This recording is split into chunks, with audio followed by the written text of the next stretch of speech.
The UK government have done some good things, so I wanted to, again, you do a good thing, you get some praise. Which is surprising considering how close they were to giving Huawei our infrastructure for communications. They've done a lot worse, really. So I wanted to just set the stage so people who aren't British would know. Yep. So this is 5 years old. This is George Osborne meeting with China. He went over there for a trip and then invited them over. And this is how bad we were. So George Osborne really, really wanted to get involved with China, and I've got some of the quotes from him. So, my message on this trip is that Britain can't run away from China. Quite the opposite. Britain should run towards China.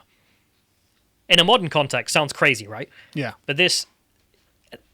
It's hard to be fair, but it's hard to be charitable. It's not to be fair. This was in the context of we're going to liberalise them through open... that was optimistic, wasn't it? Yeah. Yeah, which... This is 2015. You should have known by now this wasn't working. But okay, gets worse. No economy in the world is more open to China than investment in the UK. Oh, brilliant. Not good. Whatever the headlines, we shouldn't be running away from China.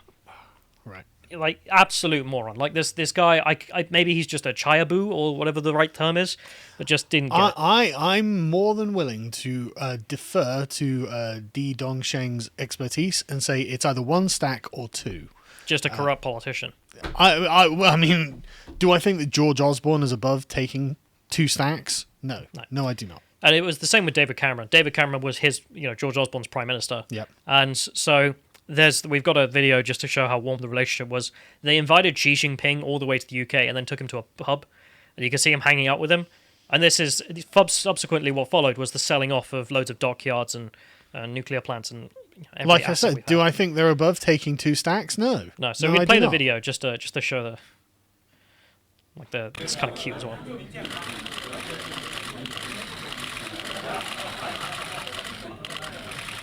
Cameron didn't even guzzle it. No. What a girly boy. I always hate seeing politicians in pubs. Yeah. Look at that fancy fish and chips as well. Anyway, God, so I want some fish and chips now. Yeah. But this is obviously a prelude to what ended up coming, which is them buying all our dockyards and everything. Yeah. And if you can get the next one, they brought the pub that they went to, like literally a year afterwards. They're just like, yeah, we're going to buy that pub. I don't know. In the video, we're not going to play it, but the locals were actually complaining the food got worse, which is the communists took over and the food became terrible. Huh? Yeah, what a surprise! Coincidence. But there's, yeah. So this is how bad we were. And we obviously got worse trying to sell Huawei's our 5G infrastructure to Huawei, meaning that the Chinese would have easy access to our security detail, which terrible idea. And thankfully, the Trump administration was there to put the government right. Literally browbeating them. Don't do this, you fools! And they were so on the fence as well.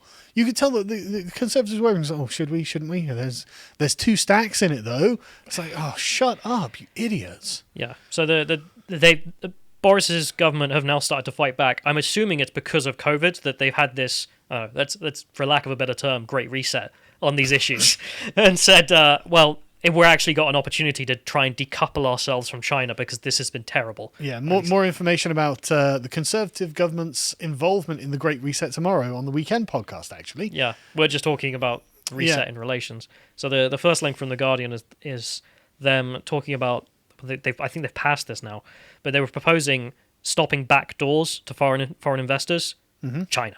Yeah. They don't care about anyone else. Yeah. So the quote here is back takeovers by Chinese and other foreign companies on national security grounds will be blocked. So if you have an industry which you can claim has a national security interest, you just can't buy it if you're foreign. Right. And this is just because the Chinese kept buying everything. Well, why did we let them do it? Exactly. I've always asked this. Why should they be allowed to simply buy up our entire country? And of course, the main one being Huawei here being a national security threat.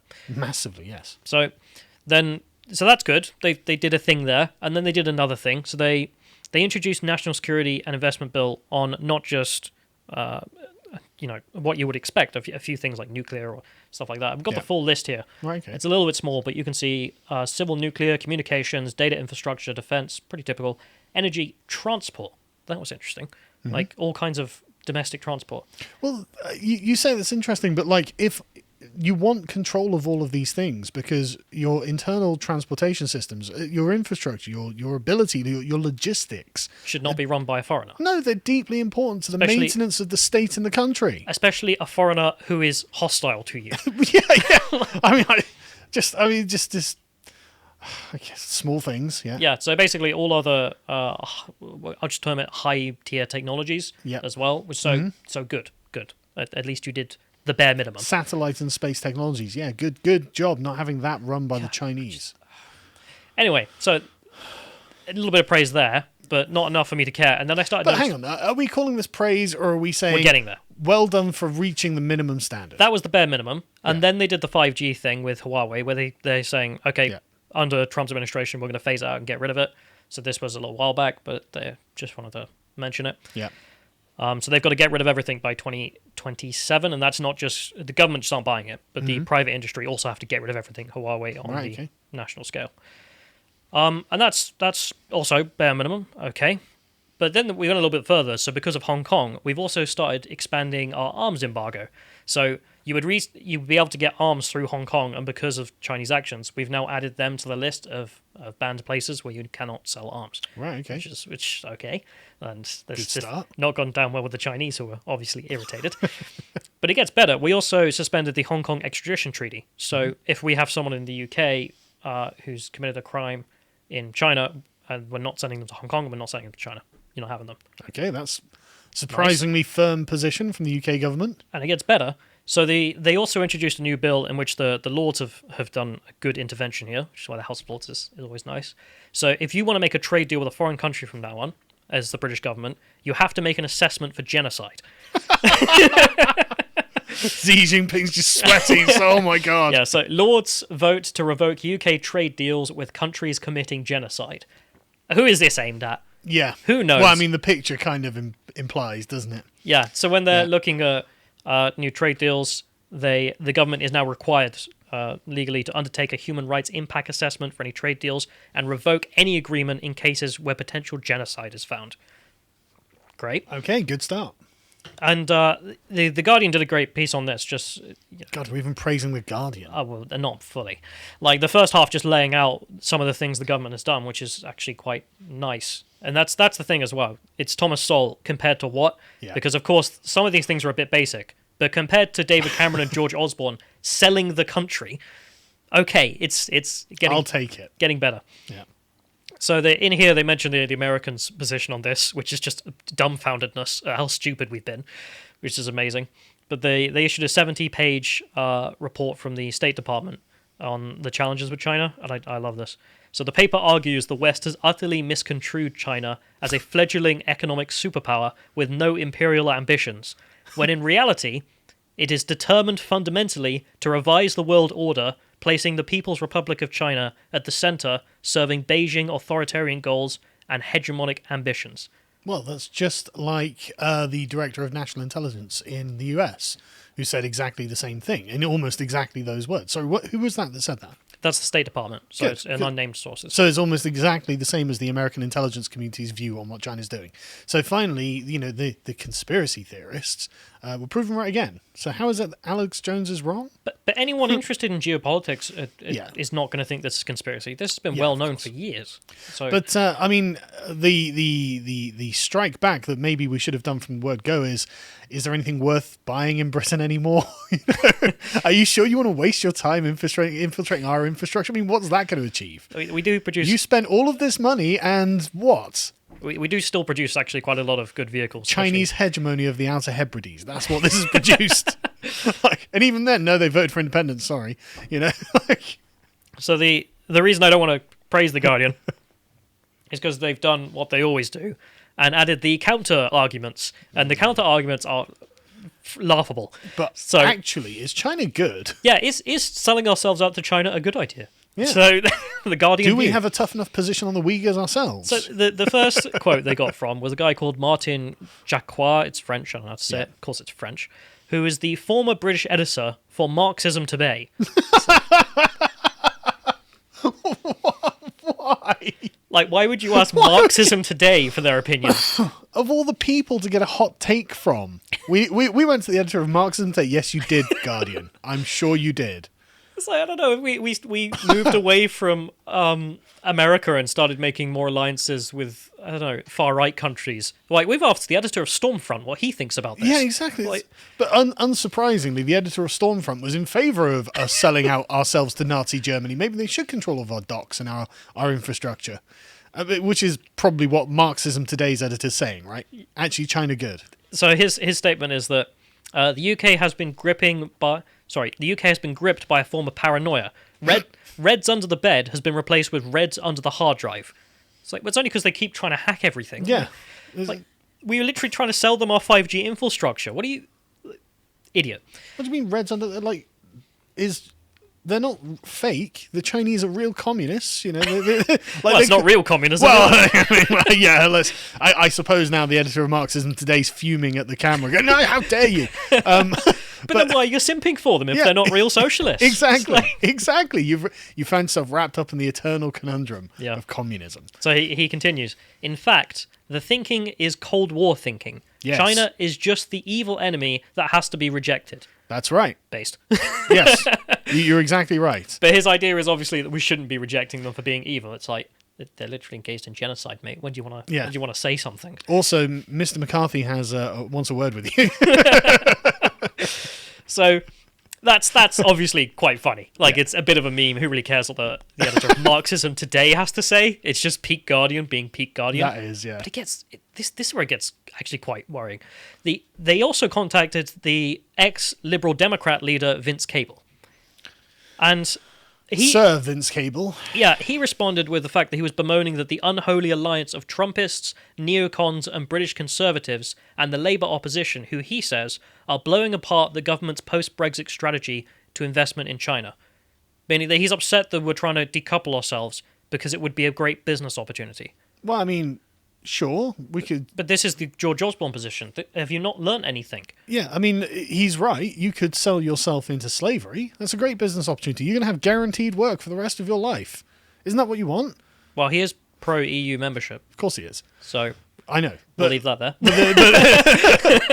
But that's the point, isn't it? You know, it's like, look, at the end of the day, yeah, like I can guarantee myself security, food and water and shelter if I just go to prison.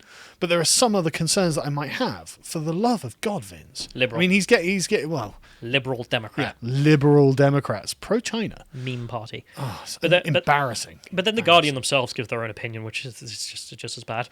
So they write here, Britain will also be cautious because it does not want to be beached, left on a high tide of Trumpian anti-Chinese rhetoric, only to find out that the tide went out with Joe Biden's election. Yes, we do. And it's like, Biden is at minimum likely to take a less aggressive unilateral sanctions-based approach.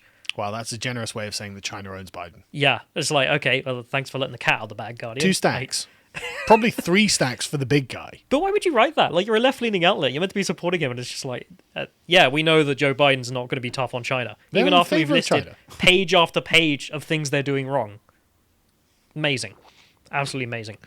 And the last thing here, just to mention, was the Australian trade war that's going on. Yes. So you wanted to say something about this? Yeah. Well, I hadn't looked into it in depth, but because you were making this segment up, I thought it might be worth sending across because apparently China and Australia, Beijing and Australia are in a trade war together, and they've been. You saw the propaganda they were putting about the Australian war crimes in Afghanistan, which I'm sure that China is very, very concerned about. And so the rhetoric between China and Australia has been heating up, and Australia being part of the Commonwealth essentially means that we're all in. You know, I can't imagine that we're just going to be like, well, that was just Australia. We'll just let that go. China can have that. But yeah, we can't do that. No, obviously not. The Australians, though, seem to have got their own back because the Chinese refused delivery of $1 billion of Australian coal because of various offences given, and that meant that Beijing went without power. So they were rolling blackouts in Beijing, and there were various other problems. Millions of Chinese residents, as you can see, have been left without heating in the middle of winter as cities ration electricity amid a blockade on Australian coal. As in, they're hurting themselves to try and make the Australians bend the knee, and thank God at the moment the Australians have not yet bent the knee, and so that means the Chinese go without power. I mean, how long Chinese citizens are going to put up with this for? Who knows? I mean, it's just a thing that's happened. I imagine nothing will come of it really, but good to see that there's at least some resistance to receiving 2 stacks. But this is also kind of interesting because it demonstrates the difference in Beijing's response. So they took their ambassador out of France after they were criticised. With Australia, they're just sending them hate mail on a daily basis at this point. And I think one of them, the ambassador sent them 14 points of change they must make. And you're just like, what no, like we're not going to follow Beijing's orders. But it's just openly hostile. Whereas with the British, the ambassador has been kept in Britain, and they've also kept their mouth shut. Can we sell the arms that we would have sold to China to Australia? If they want them, yeah. I mean, I'd be happy to do that. Happy to fund the Australians' arms trade. But, yeah, damn right. It looks like they're going to need it as well. But that's interesting because, of course, if you were Beijing and you thought you had a strong position with the UK at least, if you thought it had gone that far, you'd be more hostile, right? Yeah. So hopefully the actions Boris's government is taking are the right ones at the right time. So we at least stopped ourselves getting into the position of Australia, where you're just in bed with them. Yeah, and it's not that a lot of Australian industry and like various other infrastructure projects have been apparently taken over by Chinese money, which means they're owned by China. And so the Australians have found themselves intricated in this thing, which is presumably why the Chinese feel that they can strong arm the Australians into doing all of this.